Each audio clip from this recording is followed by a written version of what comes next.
Hello everybody, dear friends. Today I am going to teach you by the way. By the way का मतलब होता है वैसे, और by the way of का मतलब होता है के तौर पर। देखिए, by the way जब भी आप किसी से क्वेश्चन करेंगे तो वहां पर आपको by the way जरूर लगाना चाहिए। जैसे by the way what is your name, वैसे आपका नाम क्या है। by the way where are you from, वैसे आप कहां से हैं। by the way where do you work, वैसे आप कहां काम करते हैं। तो आज के बाद आप सिंपल क्वेश्चन ना करके पहले बाय द वे जरूर लगाइए, इससे नेचुरलिटी आती है आपकी लैंग्वेज, राइट। ओके, तो बाय द वे ऑफ का मतलब होता है के तौर पर। हमने बहुत कम सेंटेंस लिखे हैं, लेकिन आपको बहुत ज्यादा बना के प्रैक्टिस करना है, और जब तक प्रैक्टिस नहीं करेंगे तब मजा नहीं आएगा। You can't get command until you practice well, right. Okay, तो बाय द वे ऑफ माने के तौर पर। मैंने आपको मजाक के तौर पर मामा कह दिया या कह दिया था, तो I said you mama by the way of fun. उसने तुम्हें मजाक के तौर पर जोकर कह दिया था, तो she said you joker by the way of fun. इस टाइप से आप बहुत सारे सेंटेंसेस बनाइए, इतनी प्रैक्टिस करिए कि अपने आप आपके जबान से निकलने लगे।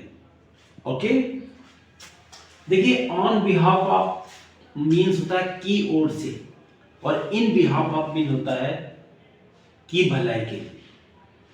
की भलाई के मैंने बहुत सारे वर्ड्स दिए हैं आपके सामने। Look, watch, there are so many words. In behalf of माने की भलाई के लिए होता है, फॉर द गुड ऑफ की भलाई के लिए होता है, फॉर द वेलफेयर ऑफ माने की भलाई के लिए होता है, और फॉर वेल बीइंग ऑफ माने की भलाई के लिए होता है। ये सारे इंपॉर्टेंट वर्ड्स हैं, बहुत ज्यादा हमारी रूटीन कम्युनिकेशन में आते हैं। Okay, so watch it's example. सरकार गरीबों की भलाई के लिए काम कर रही है। सरकार गरीबों की भलाई के लिए काम कर रही है, तो the government is working in behalf of, या फॉर द गुड ऑफ, या फॉर द वेलफेयर ऑफ, या for the well being of, कोई भी लगा सकते हैं इसमें से। तो the government is working in behalf of the poor. Okay, right. आइए देखिए, नेक्स्ट आपको बताते हैं। आपको द वे बोलचाल में बहुत आता है। द वे मीन जिस तरह से, राइट, जिस तरह से। वॉच, जिस तरह से तुम बात करती हो मुझे पसंद नहीं। जिस तरह से तुम बात करती हो मुझे पसंद नहीं, तो पहले आपको लगाना है मुझे पसंद नहीं। पीछे वाला आप सेंटेंस लगाइए तो अच्छा लगेगा, राइट। मुझे पसंद नहीं, आई डोंट लाइक, जिस तरह से तुम बात करती हो, the way you talk. Okay, next example. जिस तरह के तुम कपड़े पहनती हो किसी को पसंद नहीं है, तो किसी को पसंद नहीं है ये पहले बनाना है आपको, राइट। तो nobody likes यानी किसी को पसंद नहीं है। the way जिस तरह से you wear clothes तुम कपड़े पहनती हो। इस टाइप से इसको बहुत सारे सेंटेंस बनाइए और अच्छी प्रैक्टिस करिए। क्योंकि मैंने कई सारे आपको यूजेस बताए हैं, इसलिए बहुत सारे एग्जांपल तो मैं इस बोर्ड में नहीं लिख सकता हूं। अब it is your responsibility to practise all these translations as many times as you can until you get command over it, right? Okay, so now the next one is, इसकी बहुत सारे बनाइए। अगला देखिए, नेक्स्ट है, आपको बता रहे हैं, बहुत ही इंपॉर्टेंट है। It is also very unavoidable which is spoken very much in our routine communication.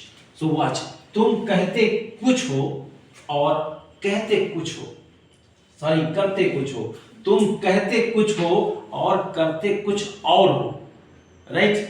तो इसको कैसे बनाएंगे? यू से, तुम कहते हो समथिंग कुछ, एंड डू समथिंग एल्स, और करते कुछ और हो, राइट? तो ऐसे सेंटेंस बनाना है आपको। नेक्स्ट, उसने प्यार किसी से किया और शादी किसी और से की, राइट? तो उसने प्यार किसी और से किया, तो she loved someone and married someone else. तो लाइक दिस आपको प्रैक्टिस करना है। ये सारी चीजें बहुत इंपॉर्टेंट है। मैंने इतनी सारे यूजेस आपको लिखे हैं और आपको सारे एक एक यूजेस के कम से कम 5 से 7 या 10 सेंटेंस बनाइए, तो कभी माइंड से आपके वो एग्जिट नहीं होंगे, बाहर नहीं होंगे, they will never go out. तो इतना तो आपको करनी है अच्छी अंग्रेजी के लिए। If you really want, if you are learner, अगर आपको अंग्रेजी आती है तो फिर कोई दिक्कत नहीं, ये वर्ड अपने आप इस्तेमाल कर सकते हैं। But if you are new learners, तो you are required to practise of this beautiful phrases और meanings that I have written for better English to be spoken. With this, I am coming to an end. All the best.